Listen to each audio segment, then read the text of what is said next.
काशीपुर राज्य के एक छोटे से गांव नागपुर में आदित्य नाम का बदनसीब व्यक्ति रहता था। आदित्य के परिवार में कोई नहीं था। आदित्य अनाथ था। आदित्य जब थोड़ा समझदार हुआ ही था, तभी उसके माता पिता का एक एक्सीडेंट में देहांत हो गया था। तब से आदित्य अकेले ही रहता था। आदित्य गांव के बाहर एक छोटी सी झोपड़ी बनाकर रहता था। आदित्य की आर्थिक स्थिति बहुत खराब थी। वो बहुत गरीब था। आदित्य किसी तरह दूसरों के खेतों में काम कर अपना पेट पालता था। आदित्य ने बचपन से बहुत परेशानियां देखी थी, परंतु उसने कभी अपने नसीब को नहीं कोसा था। आदित्य हमेशा सिर्फ एक ही चीज सोचता था कि आज उसकी नसीब भले उसका साथ ना दे रही हो, पर उसको भरोसा था कि अगर वो मेहनत करता रहेगा तो एक ना एक दिन उसका नसीब भी बदल जाएगा और उसके तकदीर का दरवाजा भी खुल जाएगा। एक दिन इसी तरह आदित्य श्यामलाल जमींदार के खेत पर काम कर रहा था और श्यामलाल पास ही के पेड़ के नीचे बैठा हुआ था। आदित्य अपने काम में मस्त होता है। तभी आदित्य को श्यामलाल की आवाज आती है। श्यामलाल को रोता देख आदित्य फौरन उसके पास जाता है। क्या हुआ मालिक, आप क्यों रो रहे हो? कुछ हुआ है क्या? मुझे बताइए, शायद मैं कुछ आपकी मदद कर सकूं। आदित्य से इस तरह मदद के लिए सुन श्यामलाल थोड़ा भड़क जाता है। अरे आदित्य, तू क्या मेरी मदद करेगा? जब तू अपनी खुद की मदद नहीं कर सकता, तू किसी की मदद करने लायक होता तो आज मेरी जमीन पर काम नहीं कर रहा होता। सेठ जी, ऐसी कोई बात नहीं है। सब नसीब का खेल होता है और नसीब एक तराजू की तरह होता है। जिसके तरफ मेहनत का वजन बढ़ेगा वह धीरे धीरे उसकी ओर झुक जाएगा। मेरा क्या है, मैं बस अपनी मेहनत पर विश्वास करता हूँ। आज नहीं तो कल नसीब का तराजू मेरी तरफ भी झुकेगा और मेरे भी तकदीर का दरवाजा खुलेगा। आदित्य से इस तरह की बातें सुनकर श्यामलाल को बहुत प्रसन्नता होती है। क्या बात है आदित्य, तुझे और तेरी सोच को मेरा सलाम। इतनी मुसीबत से तू अपनी जिंदगी काट रहा है, फिर भी तू अपनी हिम्मत नहीं हारता। ऐसी कोई बात नहीं है सेठ जी, यह सब तो मेरे पिताजी की सीख का नतीजा है। मैं जब भी किसी चीज के लिए जिद करता था तब मेरे पिताजी मुझे बस एक चीज कहते थे। देख बेटा आदित्य, आज मेरे पास इतने पैसे नहीं है कि मैं तेरी हर इच्छा पूरी कर सकूं, पर तू मेरी यह बात याद रखना, हमारी यह जिंदगी भी किसी मौसम की तरह है। कभी बहुत धूप तो कभी बहुत ठंड, कभी बहुत वर्षा, पर तुम्हें उस एक वृक्ष की तरह हमेशा डटकर खड़े रहना होगा और बस मेहनत करते रहना होगा, क्योंकि हर मौसम का एक समय होता है। इसी तरह हर दुख का भी एक समय होता है। एक ना एक दिन वह भी समाप्त हो ही जाएगा। बस तुम कभी हिम्मत मत हारना। वाह, क्या सोच थी तुम्हारे पिताजी की, काश मैं भी उनसे मिल पाता। अरे सेठ जी, यह सब तो बीती बातें हैं, यह सब छोड़िए और मुझे पहले यह बताइए, आप क्यों रो रहे हैं? अरे आदित्य, अब क्या बताओ तुझे, मैं एक बहुत बड़ी मुसीबत में फंस गया हूँ। मुझे कुछ समझ नहीं आ रहा है कैसे इस समस्या से बाहर निकलूं। क्या हुआ सेठ जी, जरा साफ साफ बताइए। आदित्य, मेरे पास मेरे पिताजी की एक जमीन है जिस पर मेरा और मेरे भाई का पूरा हक बनता है, पर मेरे चाचा के बच्चों ने उस पर अपना हक जता लिया है। बस इतनी सी बात? एक काम कीजिए सेठ जी, आप अपने गांव के पुलिस स्टेशन में जाकर अपने चचेरे भाइयों पर जमीन हड़पने का केस कर दीजिए। अरे इसका कोई फायदा नहीं है आदित्य। हमारे गांव का विधायक मेरे चाचा के लड़के का बहुत अच्छा मित्र है, इसलिए तो इतना परेशान हूँ। क्योंकि अगर गांव का विधायक उनके साथ है तो मैं कानूनी तौर पर भी उस जमीन को अपना साबित नहीं कर पाऊंगा। अब तो मेरे चचेरे भाइयों ने उस पर मजदूर लगाकर खेती भी शुरू करवा दी है। हाँ सेठ जी, आपकी यह बात तो सही है, और अगर आप कानूनी तौर पर जमीन को अपने नाम करने की सोचोगे तो शायद आपके पोते बड़े हो जाएं, पर केस चलता रहेगा। हाँ आदित्य, अब तू ही बता मैं क्या करूँ? वो जमीन मेरे पिताजी ने बहुत मेहनत करके ली थी। मैं किसी भी हाल में वो जमीन अपने नाम करके रहूंगा। अगर ऐसी बात है तो मेरे पास एक तरकीब है सेठ जी, जिससे आपके चचेरे भाई खुद वह जमीन आपके नाम करवा देंगे। क्या बोल रहा है आदित्य? जल्दी बता मुझे भी वो तरकीब। आदित्य ने अपनी पूरी तरकीब श्यामलाल को समझा दी। तरकीब सुनते ही श्यामलाल आदित्य से कहता है। क्या बात है आदित्य, क्या तरकीब निकाली है? तू तो बहुत समझदार है। धन्यवाद सेठ जी। आदित्य, अगर तेरी ये तरकीब काम आई और मुझे मेरी जमीन वापस मिल गई तो मैं ये वादा करता हूँ, अभी जिस जमीन पर तू काम कर रहा है मैं ये तेरे नाम कर दूंगा। अरे इसकी कोई जरूरत नहीं है सेठ जी, आप तो मेरे अन्नदाता हो, आपके लिए इतना करना तो मेरा फर्ज है। ठीक है आदित्य, कल से ही अपने इस तरकीब पर काम करना शुरू कर देना। जी सेठ जी, कल से ही मैं अपने काम पर लग जाऊंगा। आदित्य अपने काम पर लग जाता है। अगली सुबह आदित्य श्यामलाल के चचेरे भाइयों के पास जाता है। नमस्कार सेठ जी, क्या मुझे आपके यहाँ कुछ काम मिल सकता है? कौन हो तुम और यहाँ पर काम करने वाले चाहिए? यह तुम्हें किसने बताया? अरे सेठ जी, हर दिन कहीं ना कहीं काम कर अपना पेट पालने वाला एक गरीब मजदूर हूँ। कभी किसी के यहाँ खेती कर लेता हूँ तो कभी किसी के यहाँ मजदूर बनकर जो काम मिल जाए कर लेता हूँ। यह सब तो ठीक है, पर हमारे यहाँ कोई काम नहीं है। बस क्या सेठ जी, मैंने सुना है पूरे गांव के सबसे बड़े जमींदार आप लोग हो और पूरे गांव में सबसे बड़ी जमीन आप लोगों के पास है, तो मुझे लगा कि मुझे यहाँ तो काम आराम से मिल जाएगा। नहीं भाई, हमारे पास कोई काम नहीं है। हमारे पास पहले से बहुत मजदूर हैं। इसका मतलब श्यामलाल सेठ सही कह रहे थे आप लोगों के बारे में। क्या कहा श्यामलाल ने हमारे बारे में? कुछ नहीं, बस ऐसे ही मेरे मुंह से निकल गया। चलो चलता हूँ, आप लोगों के पास तो कोई काम नहीं है तो मैं यहाँ रुक के क्या करूँ। किशन के मना करने के बाद आदित्य जाने लगता है।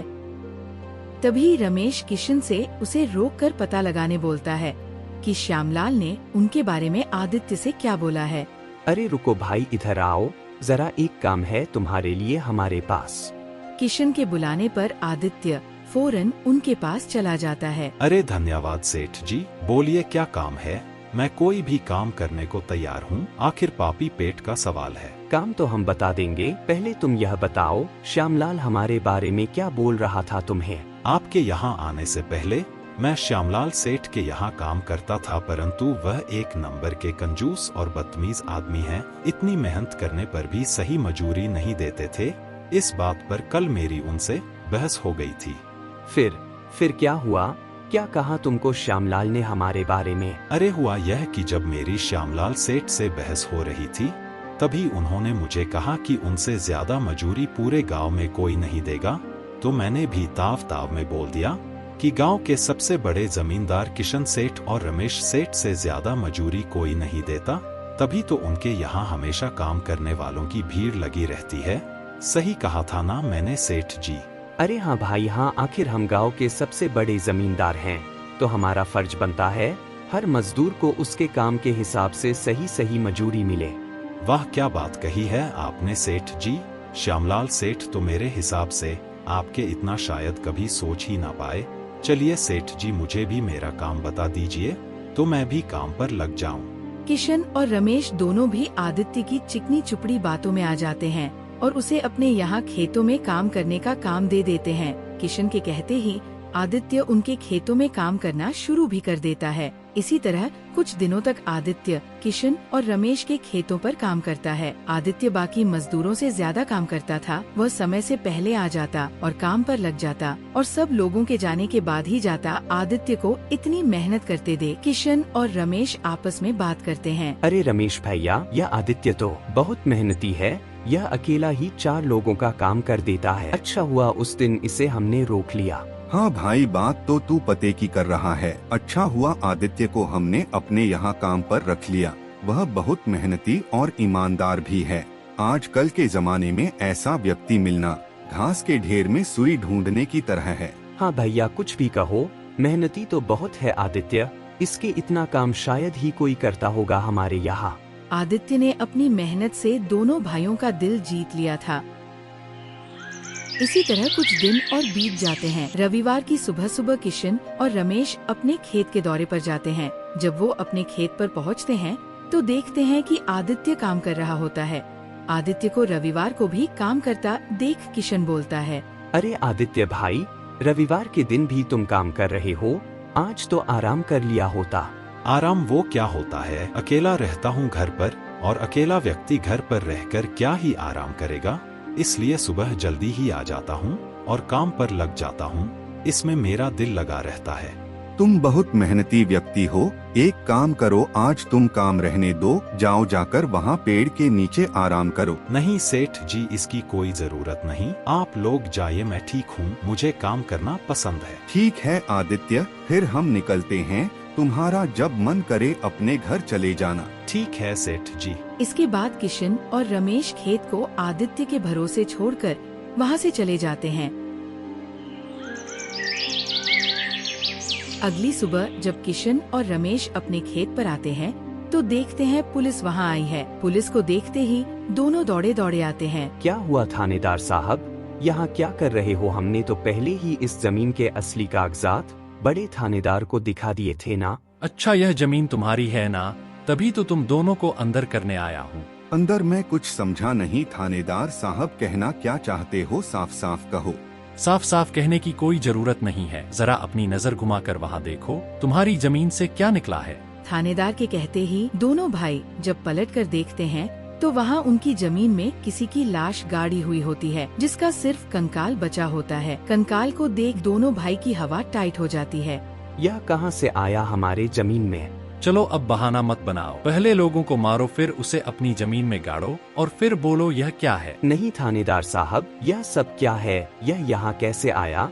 हमें कुछ नहीं पता है। चलो अब झूठ मत बोलो, तुम दोनों तो अब गए। अगर फांसी नहीं हुई तो कम से कम उम्र कैद की सजा तो पक्की होगी। फांसी और उम्र कैद सुन दोनों भाई डर जाते हैं और थानेदार के सामने गिड़गिड़ाने लगते हैं। नहीं थानेदार साहब, हमने कुछ नहीं किया। यह सब कहां से आया इस जमीन में हमें नहीं पता। वह क्या बात है, तुम्हारी जमीन से कंकाल निकलते ही हमारी जमीन से इस जमीन पर आ गए। इस मामले से बचने के लिए दोनों भाई कुछ तरकीब लगाने की सोचते हैं। तभी वहाँ आदित्य आ जाता है। अरे सेठ जी, यह पुलिस क्यों आई है? कुछ हुआ है क्या? हाँ आदित्य, देखो पता नहीं कहाँ से हमारे जमीन में यह कंकाल आ गया है। आदित्य कंकाल का नाम सुनते ही चौंक कर बोलता है। क्या कंकाल? यह कहाँ से आ गया? यह तो बहुत बड़ी मुसीबत में आ गए आप दोनों मालिक। हाँ आदित्य, अब तू ही कुछ तरकीब बता जिससे हम इससे बाहर आ सके। तीनों को खुसर पुसर करता देख थानेदार कहता है, चलो अब कोई तरकीब मत बनाओ, दोनों में से एक भाई तो पक्का जाने वाला है जेल में। अब तुम दोनों ही फैसला करो कौन जाएगा। थानेदार साहब, हमें बस 5 मिनट दीजिए, अभी हम फैसला करके आते हैं कौन जाएगा जेल। ठीक है, जल्दी जल्दी तय करो, किसको लेकर जाऊं मैं जेल। ठीक है थानेदार साहब। आदित्य, किशन और रमेश थानेदार से थोड़ी दूरी पर चले जाते हैं। देखो मालिक, दोनों भाइयों के फंसने से अच्छा है कोई एक भाई फंसे। अब आप लोग सोचिए कौन जाएगा जेल। आदित्य भाई, हम दोनों भी अंदर नहीं जाना चाहते, कोई तरकीब लगाओ भाई जिससे हम दोनों बच जाए। मालिक एक बात बोलूं, इस कंकाल को देख के तो लगता है काफी महीनों पहले से इसे जमीन में डाला गया होगा। एक तो किशन फांसी की बात सुन बहुत डरा हुआ था और आदित्य से ये सुनते ही किशन डर के फटाफट पूरी कहानी आदित्य को बता देता है। देखो आदित्य भाई, सच्ची सच्ची कहूँ, यह जमीन तो हमने बस महीने पहले ही हड़पी थी अपने चचेरे भाई श्यामलाल से। किशन से हड़पने की बात सुन आदित्य ऐसा बर्ताव करता है जैसे उसे कुछ पता नहीं है इस बारे में। क्या कहा मालिक? हड़पी थी जमीन? मैं कुछ समझा नहीं, जरा साफ साफ बताइए। किशन जमीन हड़पने वाली पूरी कहानी आदित्य को बता देता है। किशन से पूरी कहानी मुंह जबानी सुनते ही आदित्य कहता है, मालिक मेरे पास एक तरकीब है जिससे सांप भी मर जाएगा और लाठी भी नहीं टूटेगी। बताओ आदित्य भाई, जल्दी बताओ। तरकीब बताने से पहले आप मुझे यह बताओ, आपके लिए यह जमीन प्यारी है या आप दोनों की जान? इसमें कोई कहने की बात है आदित्य, हमें जमीन से ज्यादा हमारी जान प्यारी है। तो एक काम कीजिए सेठ जी, सबसे पहले जाकर थानेदार को बोल दीजिए यह जमीन श्यामलाल सेठ की है। थानेदार को बोलना हमने तो बस 1 महीना पहले ही यह जमीन उनसे बस काम करने के लिए ली है, बाकी का मैं संभाल लूंगा। अरे आदित्य, पर इससे तो हमारी जमीन हमसे छीन जाएगी, उसका क्या? नहीं मालिक, आप शायद मेरी तरकीब अब तक समझे नहीं। आप जब यह थानेदार को बोलोगे यह जमीन श्यामलाल सेठ की है तो पुलिस किसको पकड़ेगी? श्यामलाल सेठ को। और श्यामलाल सेठ के अंदर जाते ही यह जमीन फिर से आप लोग हड़प लेना, समझे? इससे आप लोग भी बच जाओगे और जमीन भी आपकी रहेगी। आदित्य की तरकीब सुन दोनों भाई दंग रह जाते हैं। वाह आदित्य भाई, तुम तो बहुत दिमाग वाले हो। आज तक तो तुमने हमें अपने बल से प्रसन्न किया था, आज तुम्हारी बुद्धि हमारी जान भी बचाएगी। आदित्य की तरकीब सुन तीनों थानेदार के पास जाते हैं और थानेदार को सब वैसे ही बोलते हैं जैसे आदित्य ने उन्हें कहा था। थानेदार साहब, यह जमीन हमारी नहीं है, हमने तो बस काम करने के लिए यह जमीन हमारे चचेरे भाई श्यामलाल से ली थी। वाह, जब तुम खुद फंस गए हो तो अब किसी और को फंसाकर अपने आप को बचाना चाहते हो। नहीं साहब, आपको विश्वास नहीं हो रहा तो आदित्य से पूछ लीजिए, यह हमारे पास बस अभी काम कर रहा है, इसके पहले यह श्यामलाल के पास काम करता था। बोलो आदित्य, यह जमीन किसकी है? हाँ थानेदार साहब, यह जमीन श्यामलाल सेठ की है। किशन सेठ और रमेश सेठ ने तो बस कुछ ही समय से इस जमीन पर काम कराना शुरू किया है। आदित्य से ये सब सुनने के बाद थानेदार आदित्य को श्यामलाल को बुलाने बोलता है। ठीक है, अगर ऐसी बात है तो एक काम करो आदित्य, जाओ और श्यामलाल को बुला कर लाओ। आदित्य फौरन जाकर श्यामलाल को बुला लाता है, पर श्यामलाल अपने साथ पूरे जिले के एसीपी साहब को लाता है। सलाम सर जी, आप यहाँ? हाँ, बस यहाँ पास से गुजर रहा था तो भीड़ देख यहाँ चला आया। बोलो यहाँ क्या चल रहा है? देखिए सर जी, इन दोनों के जमीन से यह कंकाल निकला है और अब यह लोग बोल रहे हैं कि यह जमीन श्यामलाल की है। थानेदार ने पूरी कहानी एसीपी को बता दी और इन सब में अपने आप को फंसता देख किशन एसीपी को बोलता है, नहीं सर जी, यह जमीन हमारी नहीं है। हम बस कुछ समय से यहाँ काम करा रहे हैं। आप हमारे पास काम कर रहे मजदूर राजू से पूछ लीजिए। हाँ साहब, यह जमीन श्यामलाल सेठ की है। मैं कैसे मान लूं कि ये जमीन श्यामलाल की है? मेरे यहाँ का थानेदार तो कह रहा था इस जमीन पर केस चल रहा है और ये जमीन शायद तुम्हारे हवाले हुई है, और अब तुम बोल रहे हो ये जमीन श्यामलाल की है। नहीं साहब, हम बस इस जमीन को हड़पने की साजिश कर रहे थे, पर अब हमें नहीं चाहिए यह जमीन। अगर आपको चाहिए तो हम वह केस भी वापस ले लेंगे। थानेदार एक काम करो, तुम जाओ, आगे का मैं संभालूंगा। एसीपी के कहते ही थानेदार वहाँ से चला जाता है। चलो अब श्यामलाल तुम बताओ, ये कंकाल यहाँ कहाँ से आया? तुमने किसको मार के यहाँ डाला है? अरे साहब, ये तो नकली कंकाल है। ये सब तो हमारा प्लान था, इन दोनों के मुंह से सच्चाई सुनने के लिए। श्यामलाल से ये सुनते ही दोनों भाइयों के पैरों के नीचे से जैसे जमीन ही खिसक जाती है। हाँ एसीपी साहब, मैंने भी दोनों ने जो जो बातें मुझे कहा है सब रिकॉर्ड भी कर लिया है मेरे फोन में। आप चाहे तो यह रिकॉर्डिंग अपने साथ ले जा सकते हैं सबूत के तौर पर। आदित्य को भी इस प्लान में शामिल देख दोनों भाई को समझ आता है कि ये सब श्यामलाल और आदित्य ने मिलकर किया है। अब तो उन दोनों के खिलाफ एसीपी के पास सबूत भी था और उन दोनों के पास अपनी गलती मानने के अलावा कोई चारा नहीं था। हमें माफ कर दीजिए एसीपी साहब, हम लालच में आ गए थे। हम आज के बाद यह गलती कभी नहीं करेंगे और यह जमीन भी श्यामलाल भाई को वापस दे देंगे। गलती तो तुम दोनों ने कर दी है, इसकी सजा तो तुम दोनों को मिलकर रहेगी। और रही बात जमीन की, तो वो श्यामलाल की थी और रहेगी। तुम दोनों चलो अब जेल की हवा खाने। किशन और रमेश दोनों एसीपी और श्यामलाल से माफी मांगने लगते हैं। दोनों को इतना गिड़गिड़ाने देख श्यामलाल दोनों को माफ कर देता है। एसीपी को भी इन्हें नहीं ले जाने देता है और अपना केस भी वापस ले लेता है। श्यामलाल के केस वापस लेते ही एसीपी वहाँ से चला जाता है। धन्यवाद भाई, आपने हमें माफ कर दिया। आज के बाद हम ऐसी गलती कभी नहीं करेंगे। ठीक है किशन, कोई बात नहीं। बस ये याद रखना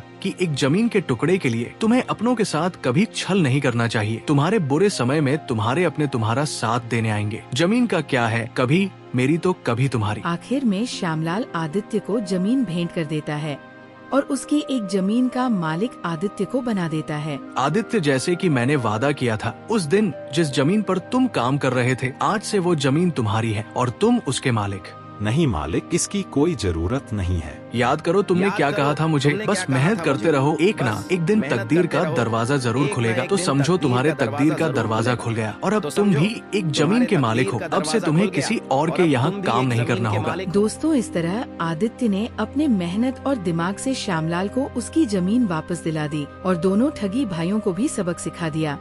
और इस तरह आदित्य ने अपने मेहनत और दिमाग की मदद से अपने फूटी किस्मत बदल दी और अब वह भी एक बड़े से जमीन का मालिक बन गया।